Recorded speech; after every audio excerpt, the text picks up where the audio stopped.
as well as they have the Umuganda, which is a monthly meeting where residents come through, clean the cities. The reason why Rwanda is considered to be one of the cleanest countries, not only in Africa, but the world, the economy is doing well due to intentional decisions and policies put in place by the president, Paul Kagame. And our proverb today, he who doesn't flee the riverbank gets eaten by a crocodile. He who doesn't flee the riverbank gets eaten by a crocodile. What do you make of that? I think that is very applicable to what's happening in Kenya today. He who doesn't flee from the police gets abducted, alleged by the police. They become like crocodiles, predators. I think it's a very apt application of what's happening in Kenya today. Yes. Well, there you go for an interpretation. It's interesting as we see that it's always so quickly. Power plays and political realignments, who's fueling 2027, that's a conversation that we have today. And it seems, Eugene, that even as we go into every waking day, there is always something that is going to contribute to somebody's political play. Right now, it's the questions of who is policing the police and who is essentially giving orders or holding or demanding control. And that plays heavily on the politics of the day. You mentioned something and you said we've been up and about and we've been listening to Kenyans. What have you heard? One town. We were in the east. Went through Kitui, Machakos, finished in Namakweni, they were saying one town. We went through Taita Taveta, went to Kwale, Kilifi, Mombasa, they were saying one town. I was in Western recently. And there's a reason why Kenyans are saying one town. They would want this bottom-up regime that came up with a so-called better bottom-up economic transformation agenda. They were supposed to make lives better for Kenyans. If you ask any Kenyan today, including those in these premises, if their lives are better now, 3 years later, after the bottom-up regime, they'll tell you our lives are not better. Our lives are bitter. Anyone with a pay slip are bitter Kenyans. Everything being taken away, almost 50% of what you earn, you become like a slave of this thing. So why Kenyans are saying one time is that they want this to change. They would want these punitive taxes, the housing levy, the SHA, everything that's been taken away. Then looking at how even that money is being used. The housing levy now, they have actually taken away more than they need from Kenyans and more than they can absorb in the construction of these houses. What are they doing now? They're splashing this money in the counties, trying to rule the governors. We'll give you a market here. We'll give you a market there. That is not why that fund was created. It's for constructing houses. Now they're constructing markets. They want to extend that money to something even more. Amenities, putting up stadiums. And God knows what else they're using this money for. We've heard of empowerment programs. People going with sacks of money to woo the youth, the women, without declaring the source of this money. So these are some of the things when you look at what's happening in the country. You look at the education sector, the failed university funding model. You look at the health sector, the mess. And everyone is saying, no, they can't wait for this term to end. And the corruption, the tribalism, and everything that's happening. I think it is something that has reached every Kenyan homestead now. You're feeling it, the cost of living. And now you come to what is happening currently. The country actually has submitted themselves to a government that's supposed to protect them. And the cardinal duty of any government is really to protect the life and properties of its citizens. But when that guard who's supposed to guard you becomes the predator, then there's a problem. No one is safe, and not just the Albert Ojwang's family. Many families have lost their loved ones. And from 2023 to 2024 up to now, those abducted, those who have disappeared, those who have been killed at the hands of the police, I think it is something that has reached to a level where Kenyans are saying, one term, let them go, let's find a better government to come in. Yes. You've mentioned the problems that Kenyans are going through, which is true. My question is, are you and, in quotes, your cousins riding the wave of what Kenyans are going through for political survival and personal interest, or are you really coming with solutions? The head of state the other day said, and maybe we'll get into the details of that a bit later, he made the statement that he will not hand over power to people who have no agenda, you have no solutions. Do you have solutions to the current issues that Kenyans are facing? We do, and we've been very, very clear. It's not that we love William Ruto less, but that we love Kenya more, and we know that it is his policies that have made lives more difficult, including the punitive taxes that he has been raising right from the Finance Bill 2023, where we as Azimio leaders went on the streets to protest, starting with the doubling of VAT on fuel. And you ask anyone working here, when they last had a full tank, you find that many middle class are really sorry. The payslip has been totally drained. And the middle class is really what holds a country. And if you kill the middle class, it's like killing the goose that lays the golden egg. And this is what is happening. People are driving in empty. You are in quarter. But last time anyone had a full tank, there are very few. They are struggling. Once they double VAT on fuel from 8% to 16%, that's where the rain started beating us. And many other policies, punitive that have come, including the housing levy. These are just policy changes that were made by the bottom-up government. These are policies that can be reversed. And we're saying as the incoming government that the executive order number 1 would be to abolish this housing levy. You look at how the money has been utilized, the lack of accountability, some of the things they have created, like the Hustler Fund, that were very opaque. 6 billion of Kenyan shillings went down the drain. They can't account for this money. They came up with something called the G2G, the oil deal they did. Global crude oil prices have dropped, but fuel prices in Kenya are still high because someone went out there to Dubai, locked a deal that was extended from December. Now we continue being locked in that deal that is benefiting a few, but Kenyans are suffering as long as their fuel prices are still high. So we have all these things that can be reversed through the policy changes, brought in policy changes that can be reversed. And we intend to do that, starting with Executive Order number 1, discarding the housing levy, and looking at this SHA thing. NHIF was working. It had challenges.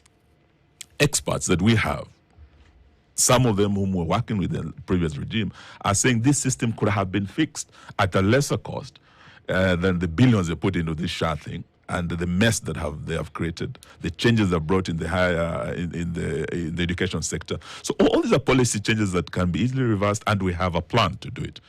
What we can tell Kenyans today, what will be more difficult to change, is the diplomatic image of this country. To me, the reversal of the education, health, and other sector policy changes will be very easy.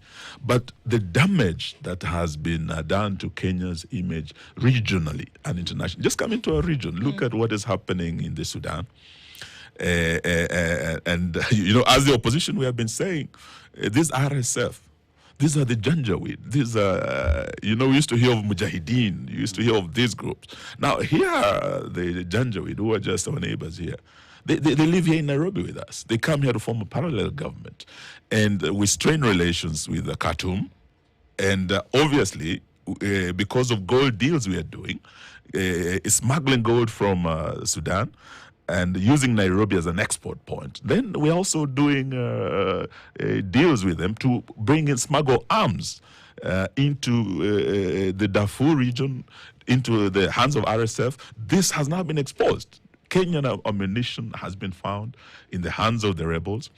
Our friends who came to Nairobi to form a parallel government against an existing government, and not just Sudan, DRC. What have we done in Kinshasa? We've taken sides. We brought in this Congo River Alliance, the rebels, M23 rebels. This is their political wing. We host them in Nairobi, and they are the ones who want to overthrow the government of Tshisekedi. What is happening in the region Kenya used to be the stabilizer of this region. Now we have become the destabilizer of this region. The damage that has been done to our diplomatic image is serious. That would take quite a while to repair, but it will also need a very experienced team. And I can tell you, in our team, we have two deputy presidents, the 10th Vice President Kalonzo, we have the second deputy president.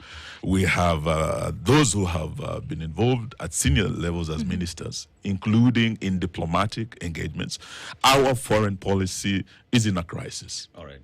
Eugene, you say that your team has solutions should they form government in 2027. But then again, there is the aspect of the policy that you say William Ruto has put in place are things that could be challenged even in Parliament. Your team has members of Parliament who can take these policies through questions before the House, through bills and in the House. Why are we not seeing them take these complaints to the National Assembly and fight it there? And second of all, you say your team seem to be having a solution. But then again, a Kenyan out there will just say, these are just the same politicians saying the same rhetoric with no difference. Why would anyone, what their sort, listen to you, hear you, and say you're coming in with a solution? I think they would look at our record. Finance Bill 2023, when we double VAT on fuel, introduced most of these taxes. Who stood with Kenyans? The Democratic Action Party of Kenya, of Eugene Wamalwa, stood with Kenya. We are the only party that voted 100% no. But Rigathi Gachagua was in that party. No. I'm talking about my party. Rigathi Gachagua was in government then. Now, my party voted no. The Wiper Party and other parties, ODM, voted no. We went to the streets. We protested. We just didn't sit back. We fought for Kenyans. 2024, when the Gen Zs came up, my party, the Democratic Action Party, when you look at the Hansard, we are the only party that again voted 100% no to the Finance Bill 2024 that caused the spilling of Gen Z blood. So we're not just talking. We have acted, we have come out, we have come to the streets, we have fought in Parliament with our colleagues in Wiper. And when you look at the record, it will show that we had 88 members of Parliament who voted no against the Finance Bill 2023. Amongst those, we have a DAP, we have Wiper, we have ODM. But there are those who are more than us. I think there were 175, and they carried the day. You come to the Finance Bill 2024, again, we stood our ground. But because of the tyranny of numbers in the House, we were able to, lose. But the agencies came and took over where we failed. But better still look at what happened in 2023 when these changes, punitive changes were being brought in. We just didn't sit back and wait. We fought on the streets, and that is what created the national dialogue at Bomas. Okay.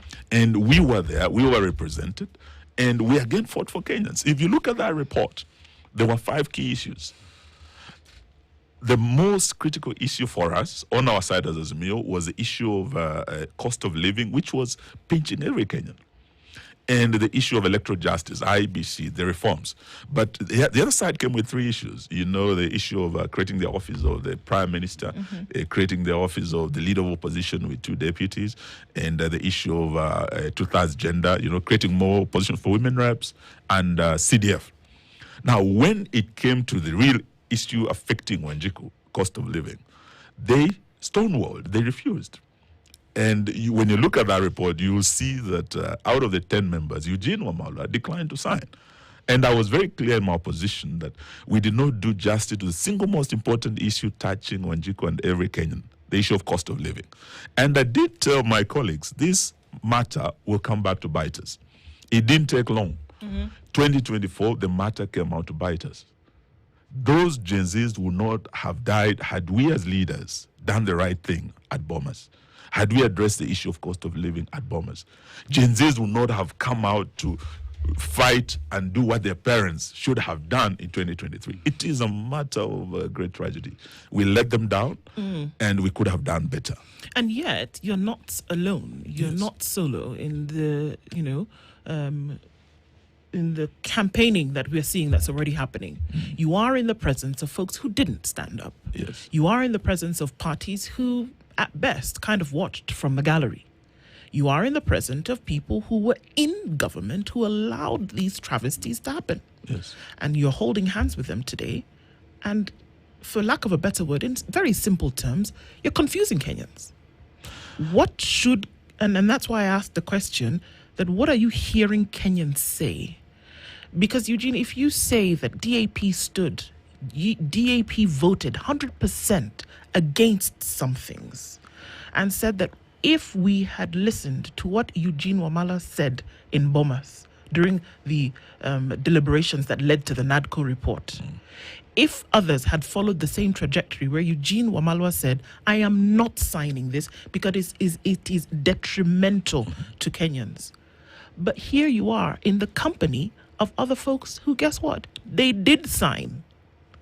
You're in the company and on the campaign trail with people who were in government who sanctioned some of these things. So do you see why it would be a cacophony for a lot of Kenyans, and they're wondering, okay, even if there is a path that we should follow here, the folks who are in the choir are all singing in dissonance. What should Kenyans hear? I think if I remember well, I think it was Madison who said that if we were a government of angels, if we were a nation of angels, we wouldn't need a government. So we do not expect all of us to be angels, to be without blemish. But even in the Bible, they say Saul on the road to Emmaus came to the day of reckoning and realized what had happened, and he changed his ways and became Paul. I can tell you today that from where we started, we were a few of us. And there are those who saw what we were fighting for and have joined us. And there are many more who are even in this government who are going to join us. As we speak, we have the Deputy President, Second Deputy President, His Excellency Gachagua, who has joined us. We have the former Attorney General, who was also a former Speaker, and Minister for Public Service, J.B. Muturi, Linturi, and others. There are many more who are going to come who realize that the country is headed in the wrong direction. You might be on board. You might have been part of the first leg of the journey. But when you get to a point and you realize you're headed in the wrong direction, there's nothing wrong with you disembarking from that vehicle and taking the right direction. And this is exactly what is happening. When you look at the latest opinion polls, they're showing that 75% of Kenyans have lost faith in this government. They've lost confidence in this government. And they're saying the country is headed in the wrong direction. And this is something that we are now saying, if you are a Kenyan, wherever you may be, and you're feeling the same, we have engaged the religious leaders. You can see the church. Actually, William Ruto rode on the shoulders of the church to enter State House, and the shoulders particularly of the mountain region, the Mount Kenya region. Those were the two actually key pillars that he stood on to get into government. When you look at them, you go to the mountain, you listen to them now, they're saying we made a mistake. That support is gone. You listen to the religious leaders who are vouching for him, supporting him. They have changed. You listen to many people, they have changed their mind. So we're seeing a country beginning to come together against bad leadership. And we're seeing a force of a new factor that is untested, the Gen Zs. These are young people. Many of them are going to be first-time voters. To me, I believe these are the game changers. If only they can get out and get IDs, if they can get out and register as voters. These are the game changers. They're the ones who are going to say, what we asked for last year and you killed us for, we are not relenting. We're asking for good governance. We're asking for accountability. We're asking for an end to corruption. We want a lean government. The same promises made last year. We are going to reduce government. We are going to, Ruto has not kept a single promise he made, including on the day that he dissolved his government. The number of advisors, instead of reducing, he has increased. He was in the process of merging, state corporations to reduce expenditure, the bloated government. And we had almost 47 merged. Then here you are again creating new state departments. So really, what are you doing? Because if you're complaining that, the wage bill is too high, the government is too big, it's too bloated, you should be taking measures to streamline that, to have a lean, affordable government. But here we are, for political expediency. You're expanding government, you have more appointments coming, but still you are not keeping your word in terms of advisors and all this. Taxation, you said you're going to increase taxes so that you don't borrow the way Uhuru used to do. When you look at the 3 years of William Ruto's government, they have borrowed more than Uhuru within the same period, 1.4 trillion extra. They are borrowing left, right, and center, but they said we will not borrow. We will have to raise taxes so that tujitegemee wenyewe. So yes, you raise taxes, but you are still borrowing. Then the way you are spending these taxes, the way you are splashing money around in gunias, in churches, and the people that you're extracting this money from, the taxpayer, the payslip people, are hurting. And here you are splashing money all over, and you are not accounting for this money. So these are some of the things we're saying this must change. And if there are Kenyans who believe we need this one-term government to give way to a better government, this is the time to come together to see how that can be done. But we are prepared. As political parties, we are coming together. But we are saying this is not just about politicians. I think it's General de Gaulle who once said that sometimes war is too serious to be left to the generals. What is happening in our country is too serious to be left to a few politicians, Wamalwa, Gachagua, Kalonzo, Karua. It must be collective. Yes. And this is where we are urging the young people. They might say these old fogies are just the same. They've been here, what have they done? Yeah. But they say kidole kimoja kiui chawa. We'll need those two fingers to come together. To print something. Yes. Let's take a break. And I know you have a question. Okay, but let's just hang on to that for a minute. DAP party leader, DAP Kenya party leader Eugene Wamalwa is here. And he says, we're hearing what Kenyans are saying. We'll come back and say, okay, well, why give another chance to folks who've been there before? We'll come back and continue with this conversation at now 26 minutes to 9 o'clock. The conversation continues after this. Don't go away. Dial star 811 star 802 hash to get this as your skiza tune. KTN ndio home.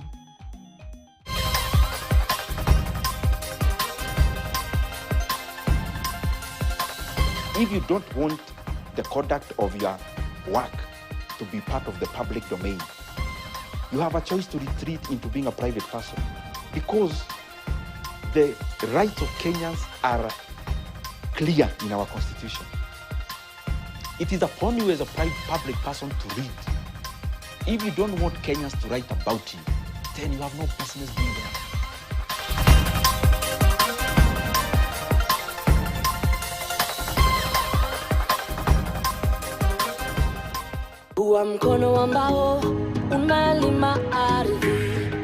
One thing about mushroom is now keeping the hygiene. Yes. Yes.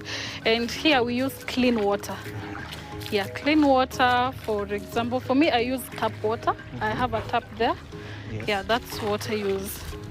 Yeah. For young farmers who would like to start this particular type of farming, Yes. what is that one advice that you would like to give them? So any youth wants to get into farming, not necessarily mushroom farming, Yes. or any other type of farming, what I can tell them is farming has money. Old money, new money, farming has money. Yeah, and you need to be serious, one thing, committed, and sometimes we get losses, sometimes we get profits. Yeah, so consistency.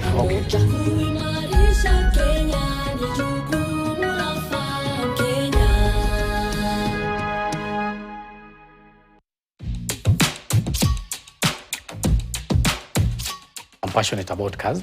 So I started working on my car, doing the steering, the dashboard, the door panels, and seeing how it comes out just from watching YouTube and the like and practicing here and there. We constantly come up with ideas, processes that even ease the approach the process in terms of even reducing the manpower. My advice to young people would be once you're passionate about something, push and go for it. Because the idea might start small. You might think it's just such a small idea, and people out here need that service that you're offering. The moment you're offering good services, guys will come for it.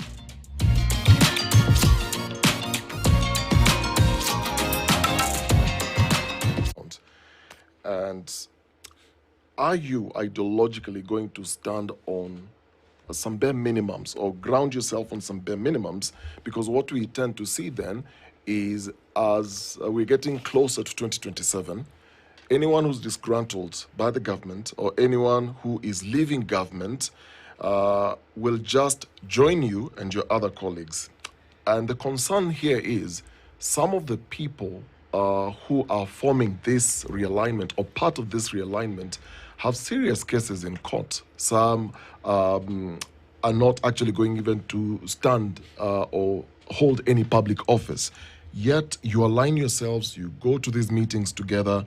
What does this say about grounding and ideologies and who you hang out with? Because you're saying that government should be accountable.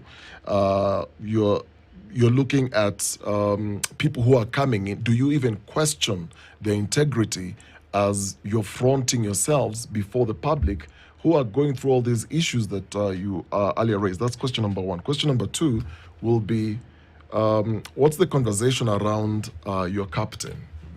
Because there are politics of everybody's now coming together.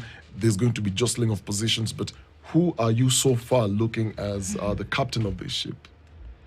Thank you very much. I think in terms of accountability, in terms of the team that we have brought together, what we are looking at is a team that would form a coalition that we want to give better governance and that will be more accountable, will be more responsive to what Kenyans want, and will do the right thing. Now, this good governance cannot be achieved without values.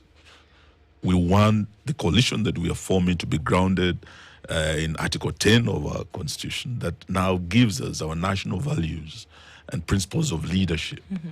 And these are some of the things that we'll be looking at, so that when we come to Kenyans and we say, we are presenting this team, so-and-so would be our presidential candidate, so-and-so will be the running mate. We are proposing so-and-so to be the prime minister. We're proposing so-and-so to hold that position. We will have a system of actually doing our own assessment, and we have a mechanism that we have put in place that at the end of the day, though we are many with presidential ambitions, and I can tell you up to now, we have almost 10 parties, political parties that have come together. The Democratic Action Party of Kenya, of Eugene Wamalwa, has cleared him for a presidential run. Mm-hmm. We have the Wiper Party that has cleared Kalonzo Musyoka. We have the DCP Party that has cleared Rigathi Gachagua. We have the PLP Party that has cleared Martha Karua. We have Matiang'i coming. He's yet to indicate which party he will be running on. We have JB Muturi, who is the DP, Democratic Party leader. Mm-hmm. He has joined us. We have Peter Munya. This is the PNU party leader. So we have almost 10 parties that have come together. And everybody, the leader of these parties, wants to be president. So far, I think we have about 5 presidential candidates that have declared, including yours truly, Eugene Wamalwa, Kalonzo, Matiang'i, Gachagua, and Karua. Maybe many more will join us, and we will be assuring Kenyans that the more the merrier. But we are going to agree on one that we will present to run against William Ruto.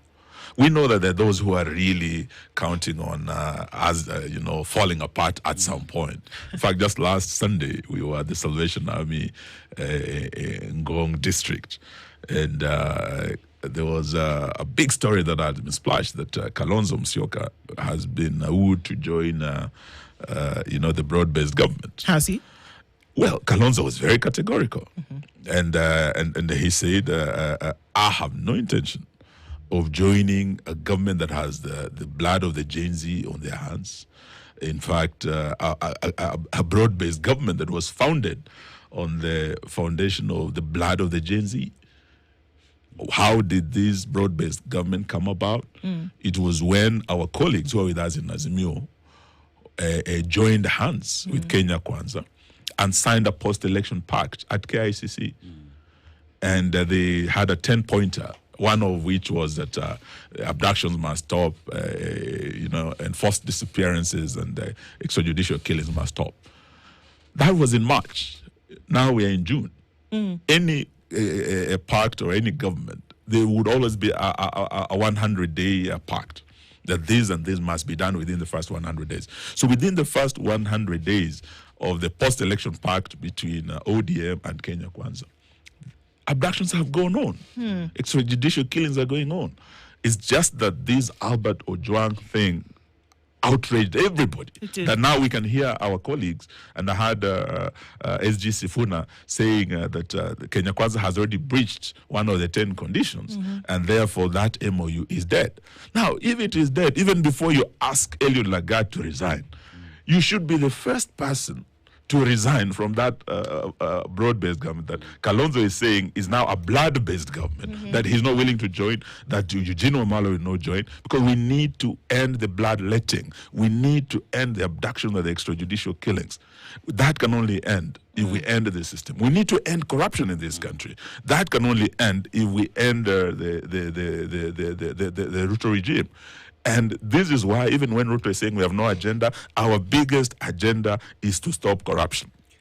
You cannot stop corruption if you have the high priest of corruption in charge.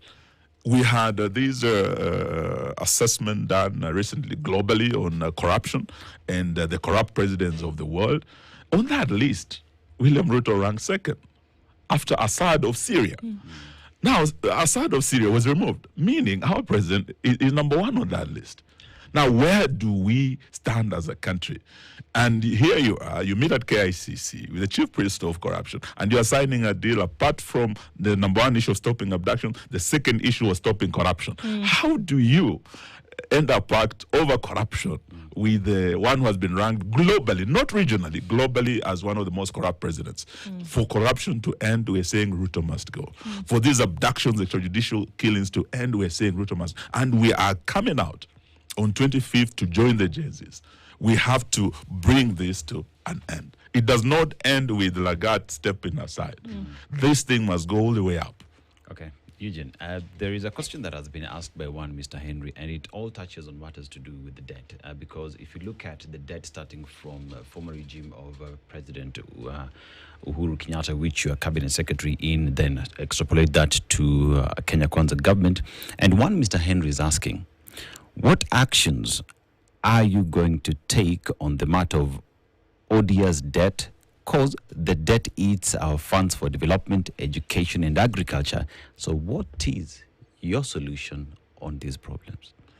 I think, first of all, there's been, of course, a lot of blame on Uhuru over borrowing. But when you look at the 10 years of Uhuru, what was borrowed, you can see some things were done. There were some changes. When you look at the infrastructure, there was an unprecedented improvement in our infrastructure, only comparable to Kibaki, the Kibaki regime. We have at least one can leave Nairobi and go to Mombasa by train. We can see at least some rail was put. A train can leave Mombasa and get to Mombasa. I mean Nairobi and get to Mombasa. You can leave JKIA now and get to Westlands. There's an expressway. Now, look at what has been borrowed in the last 3 years. Do you know where Uhuru Kenyatta left our roads? Not a single kilometer. I think I drove to Nyeri the other day. The dual carriageway, where Uhuru left, this is where it stopped. This is the third year. They are going to the last budget. They are overtaxing Kenyans. Where is this money going? They are still borrowing. Where is this money going? You can't see any infrastructural development that you can say, wow, 3 years of William Ruto, look what he has done. You know, what we're seeing is wastage of this money. Look at what they've been doing at State House. Renovations after renovation, until the thing has lost its soul. This was a beautiful Victorian age building, and you go and try to turn it into something that it was not. The character, the soul. But what is very saddening is the amount of money being spent on these renovations. And, you know, and when you are saying you have no money for the counties, you have no capitation for our schools. But when it comes to splashing money, going to churches with millions and millions, starting these women group things, but you are not, you know, to empower, real empowerment starts with empowering our counties. Sure. If we want, you know, devolution is one of the best things that our 2010 constitution gave us. Devolution holds the key to a more equal Kenya, to a more just, a more equitable Kenya. If we can just make devolution work, every Kenyan, no matter where you live, no matter what part of the country or party you support, or what region, what religion you belong to, as long as there's an equitable sharing of the national cake through devolution, and you're getting development in your corner of the country, then it will be okay. So real empowerment of Kenyans starts with making sure, empowering our counties. Sure. Why are we not giving our counties the money they deserve and on time? And it comes to education. The schools are struggling, the capitation. But you are ready to splash money on very many trips, very many renovations, and this wastage, the corruption, and all this. Once we are able to take care of that, we do not have to overtax Kenyans. This is what we saw during the Kibaki regime. When he took over, we celebrated the anniversary of Kibaki the other day. Ambassador Mthaura, one of the best heads of civil service we've had, told us when we walked in with Kibaki, the taxes were already high.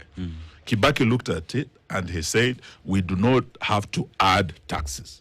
All we need to do is seal the loopholes of corruption, then improve efficiency in tax collection, then create incentives that will make this a more business-friendly environment and conducive for investors. This is what made the Kibaki presidency the most successful and transformative. But this guy comes, the only thing he knows is more taxes after taxes after taxes, until they have called him Zakayo, the tax collector. When we look towards solutions, Eugene, and the coming together, I mean, you've mentioned at least 7 who represent parties, including yourself, and they're more than that, of course. Yes, there are others, yes. We have Jubilee, we have other parties that have come on board. Is the intent to remove the president, or is the intent to provide a solution that makes life more bearable for Kenyans? Because 2 things happen during an election, especially when you have an incumbent, is that you make a decision about whether that person will continue or not. 2 things happen. You vote in somebody else, but you essentially remove another person. So is the intent here to remove President William Ruto and to stop this bleed that you talk about? Or is it to bring in somebody else? I think it is to stop the corruption. And they say the fish rots from the head. I remember we had a committee of eminent persons that looked at the Kenya that we want. And there was one recommendation that they made, that unless we fight corruption from the top, from State House, because that's where the deals are done. That's where the deals are made. And the second place that has become their sitting room is now Dubai. That is where all these deals, their Danny deals, are being locked in. So the minute we have a leadership of integrity at the top, things will change, because it must start there. Otherwise, frying the small fish will not change anything. It will not change anything. So that's why we're saying, really, it's not that we hate Ruto, but we hate the corruption, the endemic corruption, and the corrupt system that he has created. Because at the head of every deal, he is there himself. The rest are just doing his bidding. When the Adani deal came, You remember there were about 3-4 deals, 3 Adani deals that accumulated to almost 500 billion. You are looking at these Shah thing. You have the JKIA deal. Then you have the Ketraco deal. All those came to, Ketraco was about 95. Shah was about 104. The other one was about 230 something. Almost 500 billion with Adani. When we came out as the opposition, now that's why we're saying we are not just making noise. We're actually acting. Apart from fighting in parliament and the hands that we bear out, we have gone to the corridors of justice to fight for Kenyans. And as DAP Kenya, we're one of the parties that went to court. And we actually filed a case with Wiper, our friend Tony Gashoka, to challenge the Adani deal. And Ruto himself came out and actually said, no, Adani is a good guy. Even the former Prime Minister Raila Odinga said, no, Adani is not that bad. It's until we exposed Adani. And we had whistleblowers like Amenya. And we must thank the young people and social media and the media itself. You have played a big role in exposing corruption. And we also had strong voices in Parliament. Senator Onyonka was another whistleblower. And when we ended up in court and stopped Adani, that is when William Ruto decided to drop the deals. He dropped the Adani JKI deal. He went to Parliament and said he's also dropping, the Ketraco deal. Yes. But there's one deal he never dropped, the Shah deal. And this is where they're making their money. And this is where, even as we are talking about taking over, this is where we want to start. The housing levy and the Shah thing. And this will take policy reversals that we are going to do to make lives better for Kenyans. It starts with, it doesn't matter whether you're... Kenya thrives on agriculture and it's very fruitful. From the highlands that we grow our coffee and tea all the way to the resilient northeastern part with our livestock, and not forgetting the breadbasket in the Rift Valley. If you're not able to meet an agronomist, you can even view channels whereby you can start from the bottom. Maisha ya siku hizi ni kujituma. Hakuna haja kwenda kutafuta kazi na kazi yenyewe iko hapa kwa mchanga. At Farm Kenya, we celebrate those who make it happen. Farmers who innovate, adapt, and guess what? They're able to feed the nation. Together, we are growing nutrition. Together, we are growing agriculture. And together, we are growing Kenya.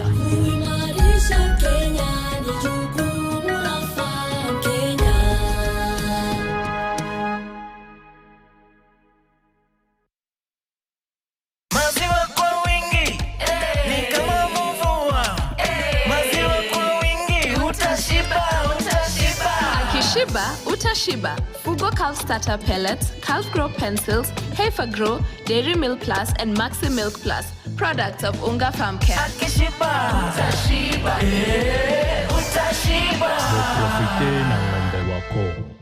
So, even if you work with power form, it will not lose its spots. And that is why, if we made the next election an election about integrity, when you're talking about good governor must start with integrity. Leaders whose values and records are known. So that if you are looking at Eugene Wamalwa as your next president, look at my record, where I have served as member of parliament, as a minister for justice, as a minister for water, devolution, or defense. If there is any spot of corruption on my record, then don't give me that chance, for God's sake. Because if I was a minister and I abused my office, I accumulated wealth primitively, engaged in corruption, then I'll not lose those spots. When you put me in State House, you've only given me greater power and greater access to steal more. Look at my record. If you tell me, Eugene Wamalwa, you will, in this ministry you had that scandal, you stole this, we do not want you. I will not. And that must be the yardstick. If we want corruption to end, we must start with clean leadership. If we have anyone with spots of corruption or bloodshed, then that leopard will never lose its spots. You can see people who are in YK92, we know their records very well, the deals they were doing, and you place them in power. They know one thing, they only know deals, one deal after another, and they're making those deals day and night. A leopard will never lose its spots. Let's start with integrity. Eugene, just clarify something for me. I thought I heard you say you're going to come up with a list, a president, a deputy president, and a prime minister. But under Kenya's current 2010 constitution, that office of prime minister no longer exists. Are you going to bring back that office when you take over? That's one. Two, why don't we see you taking the lead or actually being part of, because you've said you support the Gen Z, what they stand for, what they're fighting against. It's the same things that you're fighting, and you're commending them for what they're doing. Why don't we see you and your colleagues being part of the protests? We don't see you on the streets. I think we have been on the streets.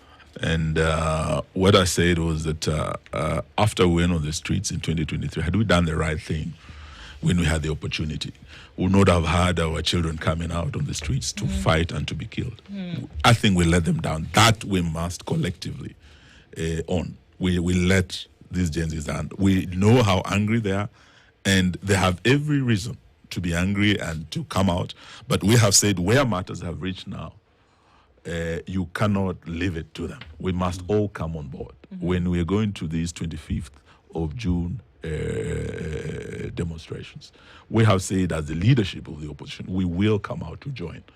And we are asking this government, you've shed enough blood. Do not shed more blood. And do not do that on the 25th of June. This should be a day of commemoration. This should be a day of honoring young people. I went to several burials. We went to Machakos, to Barry Rex Masai. He was the grandson of the great Mwindu. These were freedom fighters. He's a young boy. He was killed by this police and Ruto's regime. We went to Machakos, buried this young man. We should have seen the couple. They were just quite a young couple. They were devastated. From Machakos, I went to Kimilili. I went to bury Willie Sitati. This was the grandson of the great freedom fighter Elijah Masinde. And the entire community was devastated. This young, it was just 22. They had come to university in Nairobi, was just on the street when people were marching to parliament. And he was shot dead on the street. He was not armed. He just had his phone.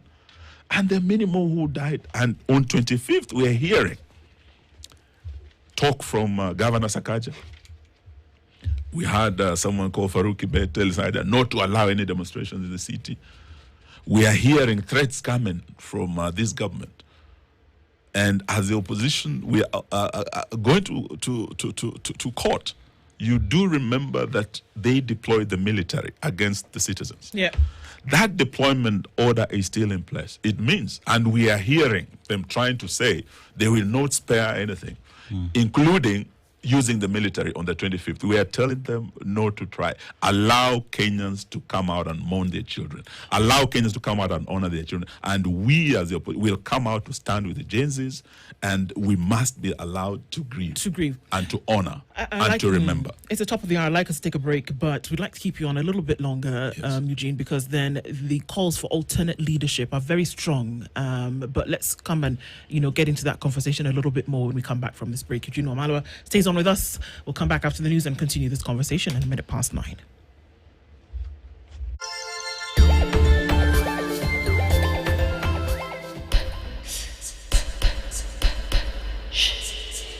Deloitte is a professional services firm. Yeah. And I might add the #1 professional services firm in the world. That. Yes. So we have audit, tax, and consulting services.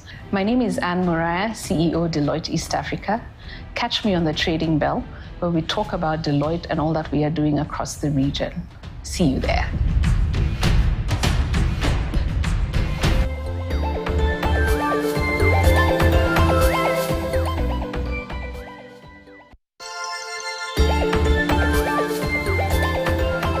Ulimaliza tishu ya choo? Hapa mtu akimaliza tishu anawekanga ingine. Sina doketi. Unataka how much? 50,000. Unataka pia yote? Mnanipeleka madhara ndio mali yangu mkule vile mnataka. Hakuna mnadanganya ati this is for my own good. Ndiwe ulimaliza maji kwa fridge ukarudisha kibuyu bila maji. Serious? Unanipigia hizo madrama nikiwa job? We, hajalipa gari. Unataka kulipa? Unafaa nikuitie polisi wewe. Nonsense. Toka hapa.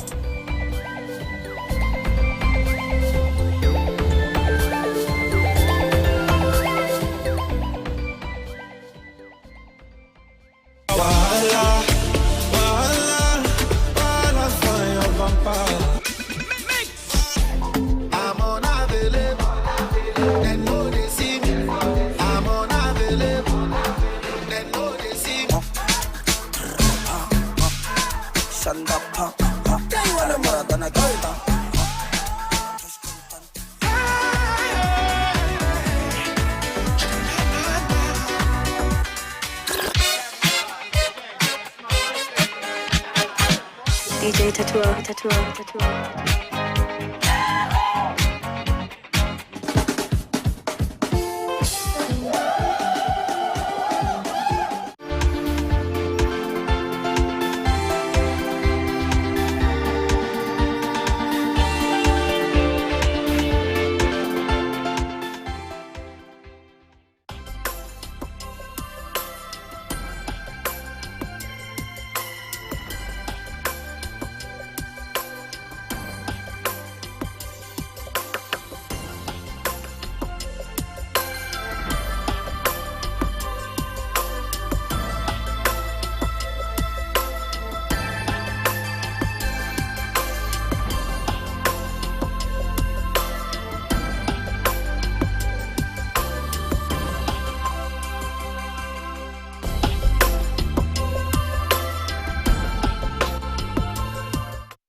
Kanyama? Yes. Kanyama kameifa mtu wangu. Nilikuwa nataka nikulipe next week. Ati nilipe next week?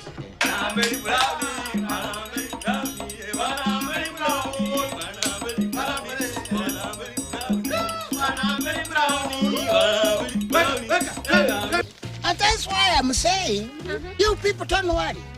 I can do anything because of you. Wow. Yes, yeah, of course I can cross washing because of you.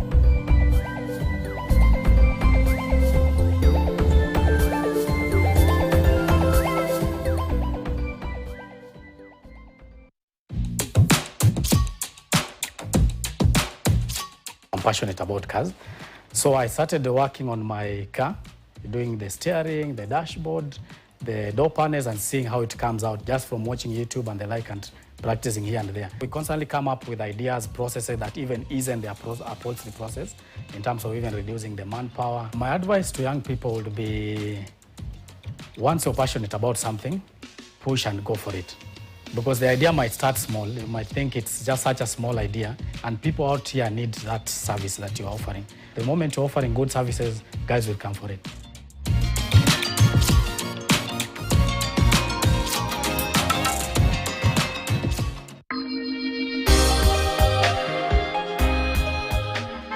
Wait! Life is a battle.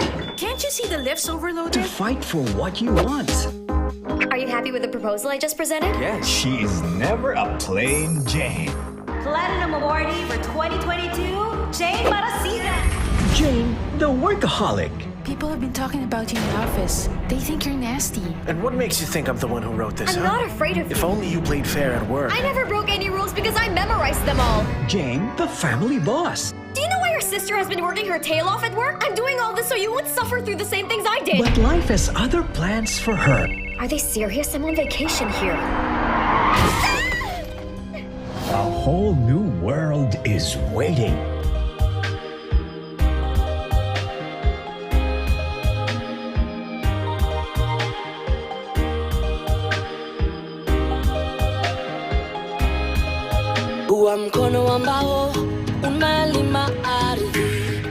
One thing about mushroom is now keeping the hygiene.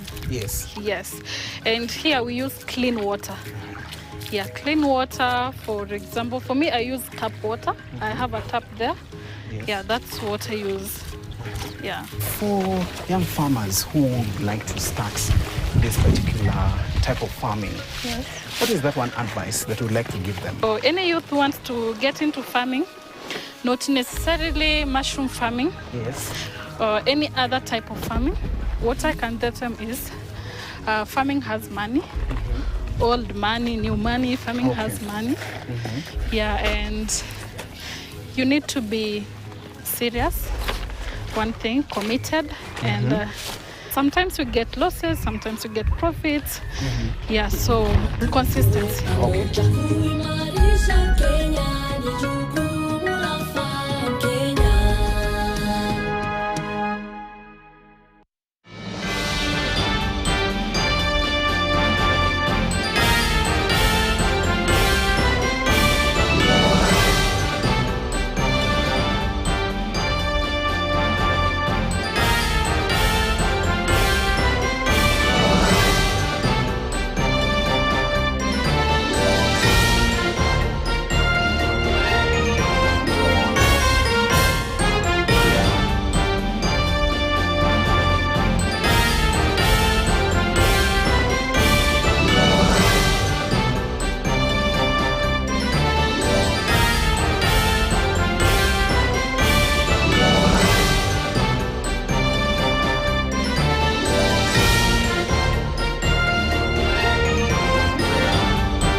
To be the second son is both a blessing and a curse, as I set an example to my younger brothers and live up to my older brother Dave. More than being a son, my devotion is to my family and to the woman I love. I am Gerald Anderson, and I am Paco Estrella, a brother, a husband. Keep it here on A Family Affair. A Family Affair.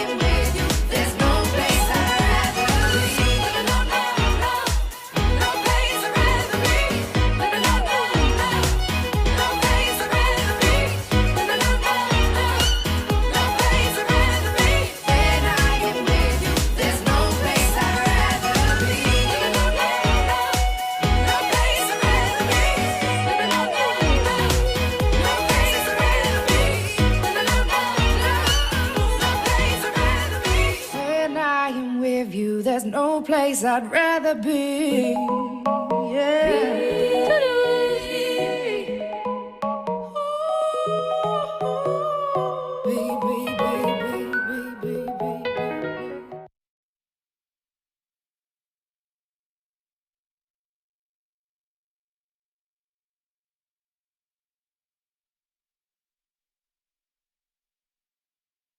If all you're saying is one term, he's going to fight tooth and nail to ensure that he comes back for a second term. No? That's what he said. Yes, I think we heard him loud and clear, and I would urge Kenyans not to take him lightly, because it's not the first time we've heard that they have no intention of handing over. Apart from the president himself, I think we had Oscar Sudi speak. And you do recall, some people think, Oscar Sudi is not a very learned guy. Oscar Sudi is a very serious politician and a very powerful politician in this government. When he last said Rigathi Gachagua would be spending Christmas as a citizen after being impeached, it happened. Oscar Sudi was the last person to speak when we were first hearing of rumors of the impeachment of the deputy president, and it happened. So when Oscar Sudi says that this thing, they are not ready to let go, and he says that even if the votes are not enough, they would add. It's not something we can take lightly. And when they keep repeating, I had Senator Cherargei also say they are not going to be the first people to serve a first term. Ruto will not be the first president to serve a first term. So they are not willing to hand over. They say when it walks like a duck, quacks like a duck, it's a duck. So this matter, I want Kenyans to take the matter very, very seriously. But how do we deal with it? Our constitution is clear, our laws are clear, how our president leaves office and how our president hands over power. It is not for Ruto to give that sort. It is a process that he must honor. And we are very clear, and that's why we passed the laws for assumption of office. So it will not depend on his generosity or probably on his pleasure to hand over. When we beat him, as we shall, because we are very, very clear that we are going to make these one-term presidents. And it has happened in Africa. You know, people are thinking it cannot happen. It happened to George Weah in Liberia. And I know George Weah was as young as Ruto. He came up with the Weahnomics, with very lofty, plans. That never worked. So when Weahnomics failed, he was sent home as a one-term president. You come to Nigeria, good luck, Jonathan. Nigeria is a powerful economy and everything. Good luck, Jonathan was one of the most popular presidents, but he lost. And he went home. Yes. And it happened in Botswana recently, in Ghana. It is going to happen in Kenya.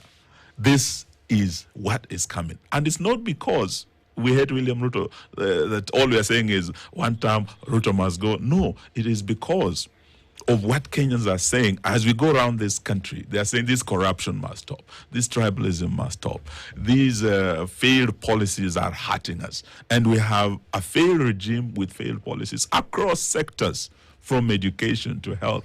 And we have a clear plan on how we're going to do this. The only thing I'm urging is this. With a president who is actually very clear about not willing to hand over, the only way we can save this country is if we beat him hands down with a big margin of over 2 million votes that he cannot do anything about. Now, we are very confident with the team we have put together that already William Ruto is on his way back home. But in terms of the gap, there's one team that would be the game changer. These are the Gen Zs. And today, even as we close, I want to plead with them that they can save this country. And they can avoid a 207-8 scenario when we have a clear, wide margin that William Ruto has been beaten by. If it is close, he will try everything to ensure that he does not accept the results and he does not hand over. But if the gap is wide enough, he will go home whether he likes it or not. He will hand over whether he likes it or not. So the Gen Zs, I plead with you. I know that there are those of you who are saying we can't work with these old fogies. We are going to find our own Gen Z's party. We are going to have our own Gen Z's president. Now you're playing into William Ruto's hands. The minute you divert the Gen Z vote and it goes on their own, we go on our own, William Ruto will have an opportunity for our second term. So if you want to go your own, know that you are playing into a two-term agenda. If you want us to come together and remove William Ruto, then the one-term agenda will be real. The good governance you're asking for will happen. Accountability will come and corruption will stop and abduction of the young people will stop. It has happened before. A divided opposition in 1992 lost to Daniel Toroitich Arap Moi. Yep. In 1997, we lost to him again. We have painful lessons as the opposition, where we come from in our democracy. But in 2002, when we came together, it took all generations. We had the young Turks who wanted to, fight to bring about the second liberation. But we had the old guards, Kina Jaramogi, Kina Muliro, Kina Matiba, they all came together. This is how we achieved regime change. And it was a Gen Zote, all generations together. I plead with the Gen Z that let's take a Gen Zote approach. Is the only way we'll beat William Ruto. Is the only way he'll hand over if the gap is wide enough. If it's narrow, we'll have a problem on our hands. Eugene, you're very confident about your numbers, and you're pleading to the Gen Z to widen the gap. Where are your numbers coming from? I think we are looking at the at Ruto's numbers. Where did Ruto get his numbers? 47% of his vote came from Mount Kenya. As you go to the mountain today, I can assure you, I've been to all the 10 counties from Nakuru all the way to Laikipia. William Ruto has lost the mountain. The second vote that he got, and you know the churches, they're very religious and also very loyal voters. When William Ruto won the churches, for some reason, many churches have been hesitant in supporting Raila Odinga. I don't know why they have always thought he's not a Christian. Yet he's an Anglican, that we know he's an Anglican, he's a Christian, but they have always felt he's not that much of a Christian. They believed in William Ruto. Those votes are gone. Today you go to any church and you listen. I've listened to the Anglican church speak, Ole Sepit. I've listened to Archbishop Muheria speak. I've listened to some of the priests, and some have been killed. Recently, we lost two priests. They were murdered under very mysterious circumstances. But you cannot shut the voice of the church, because this is really the voice of God and the voice of the people of Kenya. I can tell you, William Ruto has lost this country. The team we have brought together, the parties we have brought together, these are leaders that have following, that have support, that have members of parliament, that have governors. If we galvanize this country and we join hands with the Gen Z, because we are fighting for the same thing. So hang on. So you said Mount Kenya. Yes. You're saying Ruto's lost the mountain. Yes. So let's discount the Gen Z vote. And you've talked about the church. Yes. Where else are you getting these numbers, or where are you confident you're going to get these numbers from? I think in terms of the regions, what William Ruto is now holding on to is the Rift Valley region, but not the whole of it. Quite a chunk of it is not with him. And you look at, he's really looking at Western and hoping he can get Western and Nyanza. That is through the broad-based coalition with Baba. But when you look at the Kisii region, I think Kisii is more or less gone. When you look at the Western region, Western is rebelling. That's why you find William is very comfortable in Nyanza every now and then, hoping that this is a vote he'll lock in.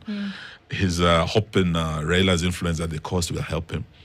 How is that the cost? I can tell you right from Voi, where we had our first rally, into Kwale, Kilifi, Mombasa, the one-term song is everywhere. It is not because they had this guy. It is because Kenyans are hurting. They want change. And they're saying, if we have suffered with these bottom-up people just for this period of 3 years, are we ready to suffer another 10 years? Kenyans are saying, no, enough is enough. So I have no doubt in my mind. The only thing that I'm worried about, and this I must share with the Kenyans, is that if this election is close, William Ruto will not hand over. He has said it. Oscar Sudi has said it. His people are saying it. And the only thing that can save Kenya from a 207 to 8 is if the gap is wide enough. Young people, if you're out there and you want to save your country from this bad leadership, go out and get an ID. Go out and register as a voter. You are the people who are going to send William Ruto home and usher in new leadership.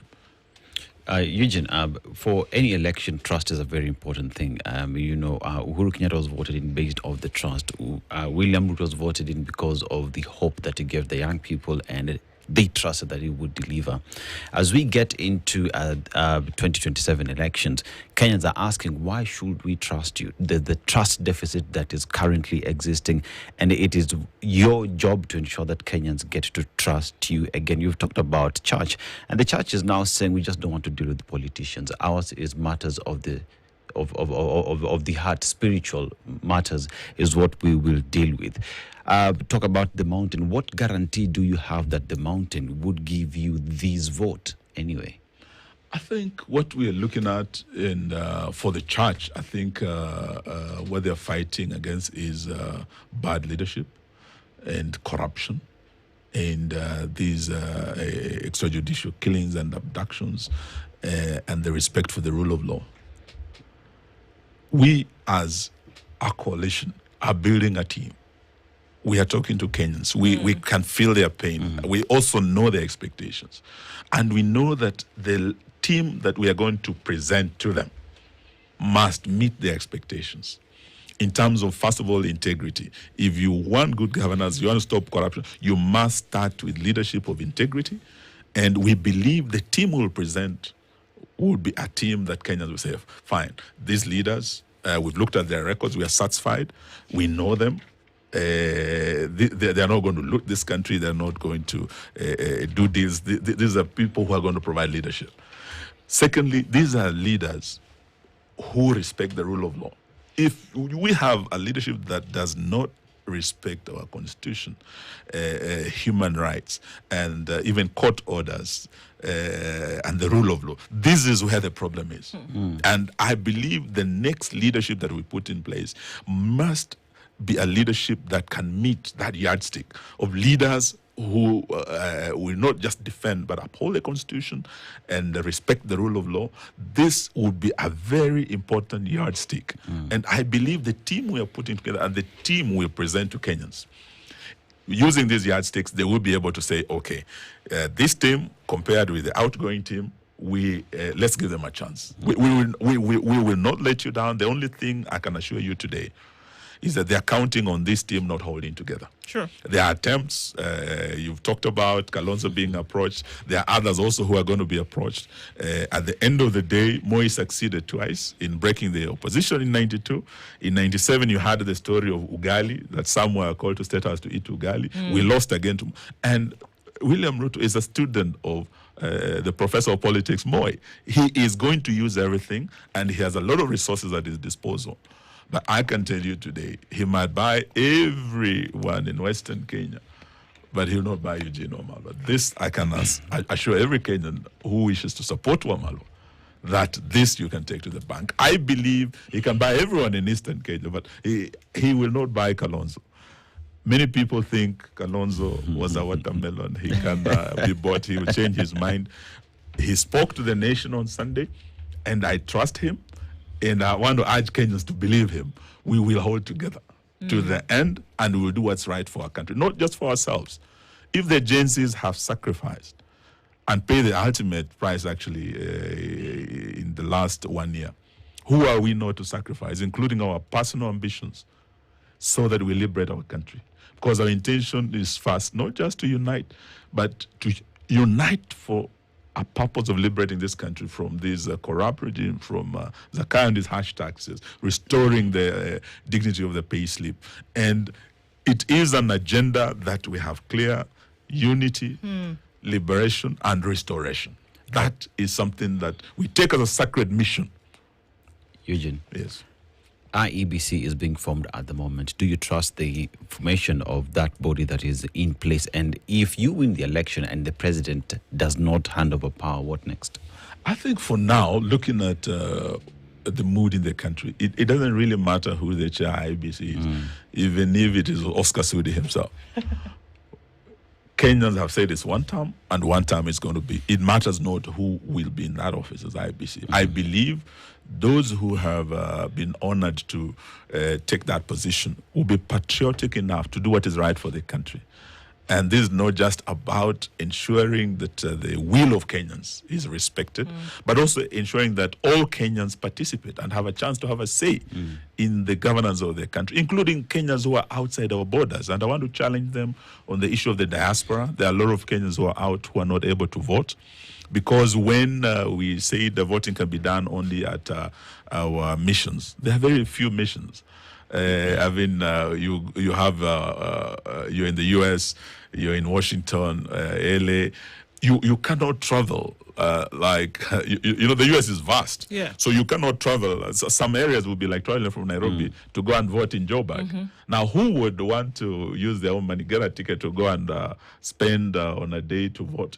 So we want to urge the new team coming in, look at these issues raised in the diaspora. It is right to say we have our missions, but we can open polling stations. If you open a polling station, say in a place like Minnesota, there's a huge diaspora there. Yeah. You can, if you open a polling station, say in Dallas, there's a huge diaspora there, so that you don't have these Kenyans traveling all the way to Washington or going to, you know, we must facilitate Kenyans to meaningfully participate in this democratic process. So these are some of the issues that are on their desk as they enter. The issue of by-elections. There are many constituencies, wards that have gone unrepresented. We want them to prioritize this. And we hope, just testing them on the by-elections, we'll be able to tell whether we have the right team or not. For now, let us give them the benefit of the doubt, because we cannot continue operating without an IBC. I have a quick one. You actually didn't answer my earlier question of because you mentioned a president, deputy, prime minister. Yes. It's not constitutional. Yes. You have all, so far you've said 10 parties and more parties are coming in. So you have all these principals who will want that top position. Yes. And only one of you will be able to be fronted. Are we likely to see a situation where, there's this conversation of shareholders and principals who will take up key strategic positions if you're to take over government? Are you willing to take a backseat and front fresh faces for those who argue that you are really depending on the Gen Z, but you don't have young, fresh faces in your team? It's the same old faces. Are you willing to sacrifice, like the Gen Z have sacrificed, and say, okay, we've been here long enough, let's mentor someone or some of you to actually go up there and take this battle? We are ready. In fact, we made, I think we were launching Martha's People's Liberation Party. And I remember I made this speech and I said we must be ready to sacrifice our personal ambitions, because it should not be about us. It should be about the future of our country. And for this to happen, sacrifice must be made for the greater good. And I believe if the Gen Zs came and we sat, we'll be able to agree. It doesn't have to be Wamalwa. It can be someone younger. It doesn't have to be Morara. It can be, someone else. So it is not. It is something that will be negotiated. But what would drive this would not be a tribal agenda or about personal. It should be about the country. I think if we are guided with that and we learn from our painful lessons as the opposition of this country, to achieve regime change, it took selflessness, not selfishness, not me, myself, and I. It must be me, it must be my party or someone from my community. There are selfless leaders who came together and said, what is the biggest problem now that we must fix? Our economy was in the ICU, and Kibaki was the foremost economist at that time. And we all agreed that to fix this economy, to put Humpty Dumpty back on the wall, let's have Kibaki. And we all said, it was not just Raila, it was not, all of us said Kibaki Tosha. So if we build that kind of consensus, I believe we're going to get the right leader, we are going to get the right team, and we want to see the Gen Zs not as our followers, but as our partners.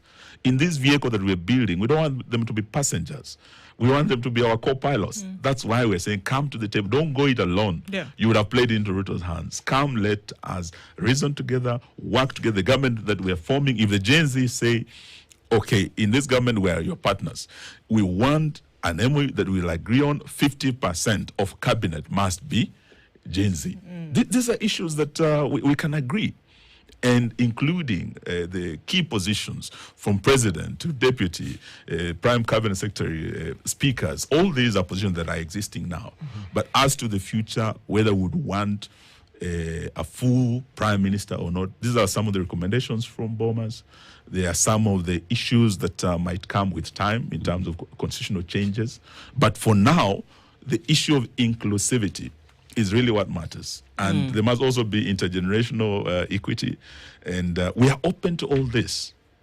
All we're saying is that we must all come together to save our country from this corrupt regime.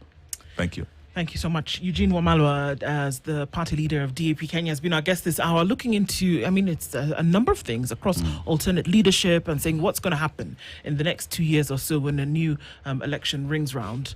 And I've heard your appeal to Gen Zs. Don't have a disjointed opposition. If you do, that's where you probably get beaten. Got it. Those are some of the conversations that we have and keep front and center. Thank you for being here this morning. And thank you for staying even longer for us to have that conversation. It is 9:30. Conversations continue. We go into the region when we come back from this.